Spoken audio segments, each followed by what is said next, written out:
Learn, lead, lift. How to think, act, and inspire your way to greatness. Today we're talking about what inclusive culture looks like inside the organization. Leaders are not solo actors. Although in American culture, we tend to reinforce this view, and we definitely portray them this way in our media. For example, the Lone Ranger. The higher you go up in an organization chart, the larger the number of people who have and are actively contributing to your continued success every single day. That's why great leaders talk in terms of we, not I, when they're describing their past accomplishments and planning for their next. I is a really self-limiting paradigm.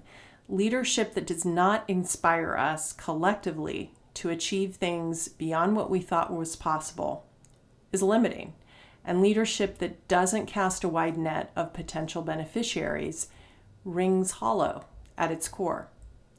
Is your organization's culture inclusive? The answer is yes, if people feel authentically seen, their voices heard, and psychologically safe. Not just some people or most people, but all of your people. A significant blind spot for many leaders is how they personally contribute to people feeling not seen, not heard, and not safe. Most leaders I've worked with are completely unaware that they are part of this problem.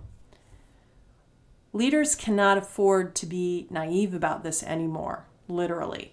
For a whole host of reasons, the next generation of leadership won't be able to access the talent they need unless they can take their blinders off and take action on this now.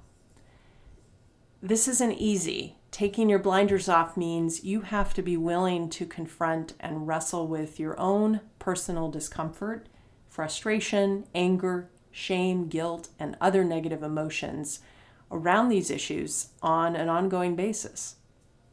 If you're a fan of the first Matrix movie, you might recognize this is exactly what happened to Neo when he chose to accept the blue pill from Morpheus instead of the red one.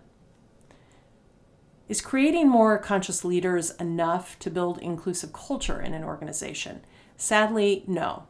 If leaders are highly inclusive in their mindsets and behaviors, it still doesn't guarantee that the organization's structure, processes, and policies will be. Leaders are only one part of the system. You have to work on multiple components at the same time for inclusion and diversity to really thrive. When organizations succeed at this, the good news is they tend to consistently outperform their peers. The business case for bias mitigation, diversity, and inclusion as table stakes for the future is very compelling. Let me repeat that. The business case for bias mitigation, diversity, and inclusion as table stakes for the future is very compelling. In the COVID-19 era, organizations are learning big lessons right now about how collective leadership translates to greater speed, creativity, agility, and resilience. Casting hierarchy aside, they are often for the first time putting people with the most relevant knowledge and skills together to solve problems in real time.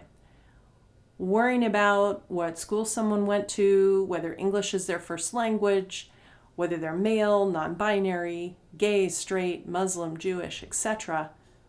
All of that suddenly seems a lot less important, as it should be. Smart organizations will pay attention to who, given the opportunity now, steps up during this time. And they'll figure out how to support those individuals in going further, faster in their career development. Smart organizations will leverage the opportunity to smooth their path with policies, practices, and decision-making that's designed from the ground up to make inclusion part of the organization's DNA.